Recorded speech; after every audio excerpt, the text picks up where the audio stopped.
The privacy of the inner territory. Privacy is not a simple matter of being hidden or exposed.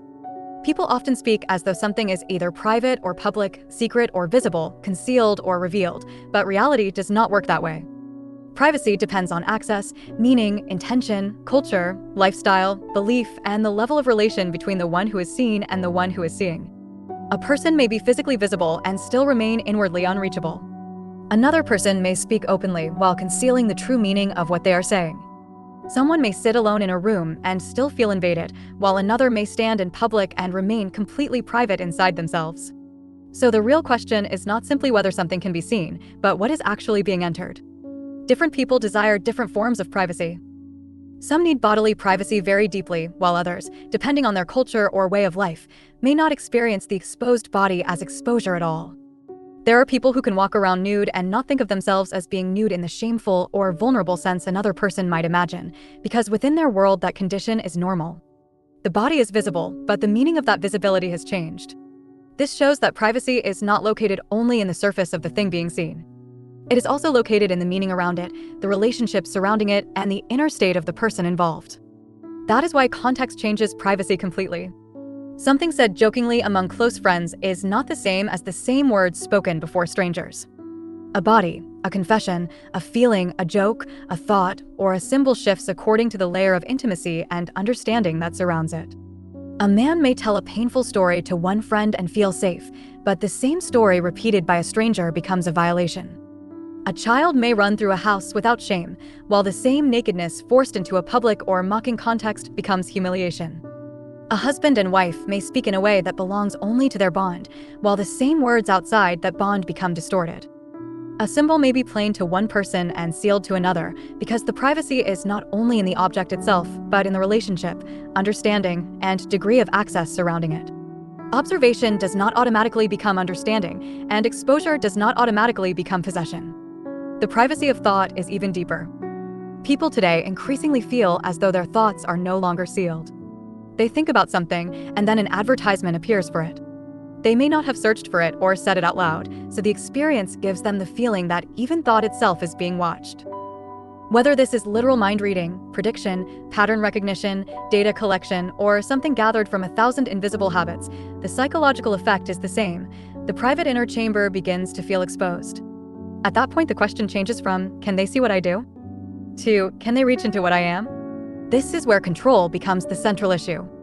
The loss of privacy is not automatically evil in a simple way, because privacy can also become the hiding place of corruption. If a person is lying, stealing, scheming, abusing, murdering, or preparing to harm another person, then exposure can protect the innocent. If a hidden plot is uncovered before blood is shed, the exposure is not evil merely because the plotter wanted privacy. In that case, revealing what was hidden may serve justice, peace, and protection. The real question is why privacy is being removed, who is removing it, and toward what end. If the removal of privacy serves what is good and holy, if it protects life and helps people live together in order, then it carries one meaning. If it serves domination, manipulation, ownership, fear, or control, then it becomes despotic. It becomes a prison. This turns the question back onto the structures of power themselves. If ordinary people are expected to become visible, searchable, trackable, readable, measurable, and accountable, then why are the powers above them not equally visible? Why are the movements, words, money, fears, desires, habits, purchases, meetings, agreements, experiments, and private patterns of common people turned into data, while the larger systems remain behind committees, councils, boards, lodges, orders? Trusts, foundations, think tanks, intelligence agencies, financial institutions, corporate partnerships, advisory panels, private forums, universities, laboratories, religious offices, royal houses, military commands, secret societies, philanthropic networks, and rooms that ordinary people never enter? Even saying they is difficult because power is compartmentalized. It is not one man in a chair or one clean villain with one name. It is many rooms, ranks, offices, oaths, classifications, clearances, titles, uniforms, degrees of knowing, and people who may only understand their own part of the machine. If some advancement, hidden knowledge, greater technology, or deeper understanding of reality, consciousness, energy, history, the body, the earth, or the creation of God is being withheld, the obvious question is why.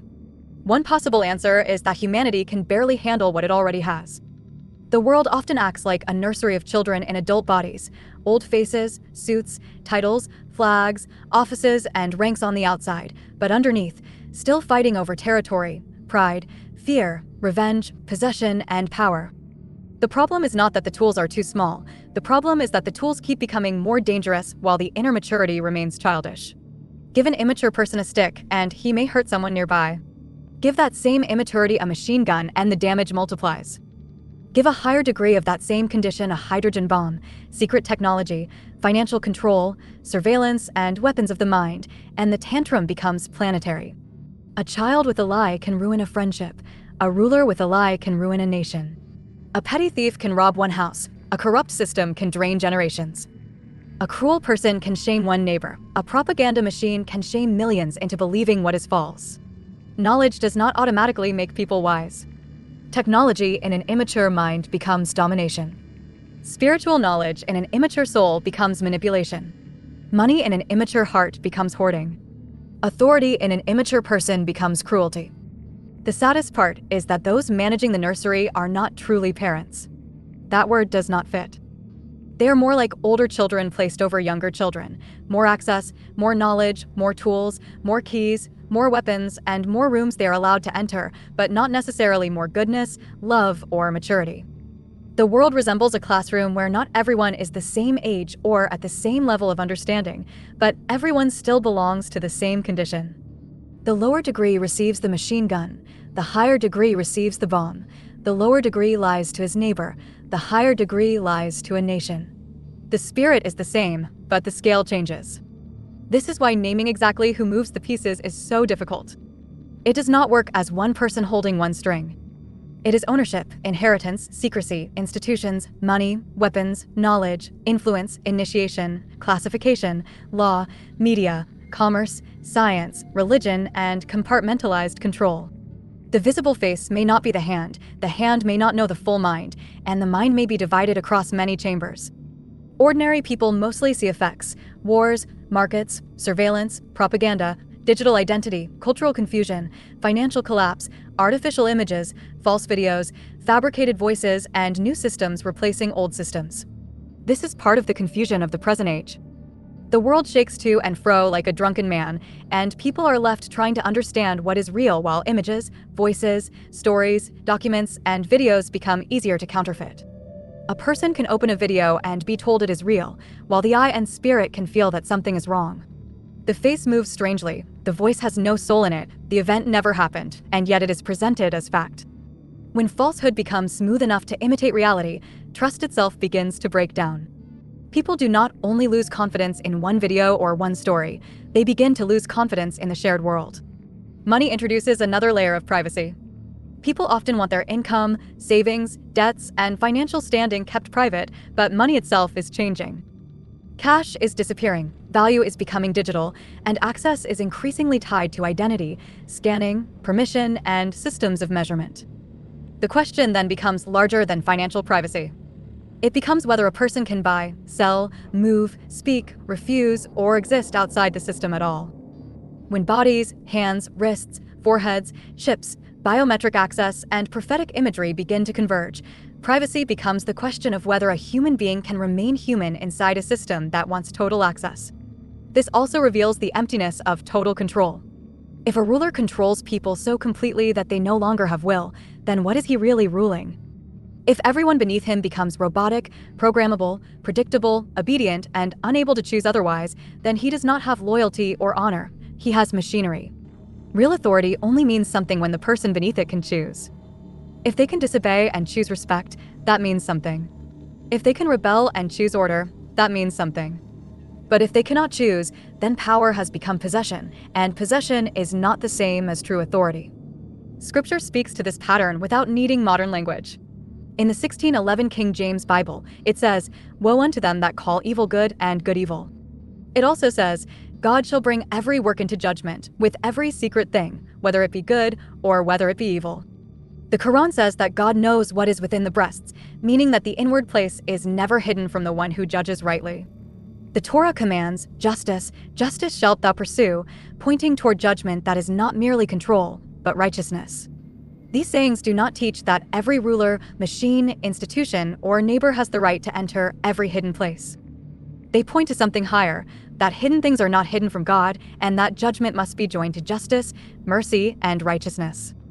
At the deepest level, privacy is the boundary between the person and the power trying to enter them. The question is not whether anything should ever be hidden, but whether the thing entering has the right to enter, and whether it enters for the good or to make a prison. The deepest privacy is the inner territory, the place where the person still belongs to themselves before God, the place where no machine, ruler, committee, society, advertisement, camera, algorithm, chip, weapon, false image, or artificial voice has the right to sit on the throne. The point of all this is not to retreat into selfishness or say that each person should only take care of himself while the rest of the world burns. The point is that order must begin inwardly and then move outward through real life, real duty, and real love. A person is not meant to live correctly only because a ruler commands it, a machine tracks it, or a system threatens punishment.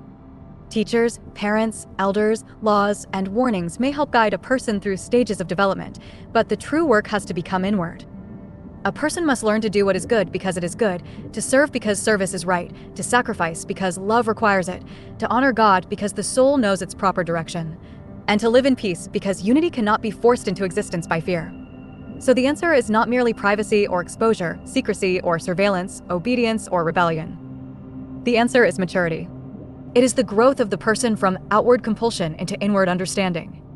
It is learning to live for the moment before us, for the people beside us, for the good that can be done now, for the sacred things entrusted to us, for the peace that allows life to continue, and for the unity that lets human beings dwell together without devouring one another.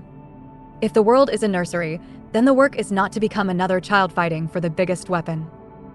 The work is to grow, to protect, to discern, to tell the difference between righteous order and despotic control, and to keep the inner territory aligned with God. Amen. Let it be so.